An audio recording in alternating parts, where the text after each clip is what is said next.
पाणी प्रश्नावरून खासदार ओमराजे निंबाळकर आणि आमदार राणा जगजितसिंग पाटील यांच्यात चांगलीच जुंपली आहे। निवडणुकीच्या तोंडावरती फक्त पाणी येणार सांगितलं जातं, 2 पिढ्यांपासून हेच सुरू असल्याची टीका ओमराजे निंबाळकरांनी केली आहे आणि त्यावर पाणी येण्यात काही झारीतील शुक्राचार्यांनी अडथळे आणल्याचा टोला राणा जगजितसिंग पाटलांनी लगावलाय।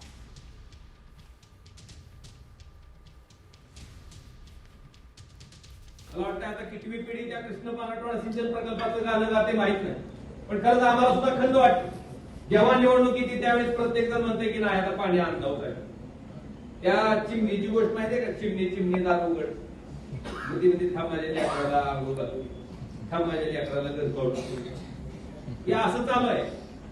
कित्येक वर्षापासून कृष्णा मराठवाडा सिंचन प्रकल्पाच्या बाबतीत बोललं जाते, पण दुर्दैवानं तो प्रकल्प त्या ठिकाणी पूर्ण होत नाही। काही झारीतले शुक्राचार्य असतात, त्यांनी वेगवेगळ्या ठिकाणी अडचणी निर्माण केल्या, परंतु त्याच्यावरती पूर्ण आपण मात करतोय, काळजी करण्याचं काही कारण नाही।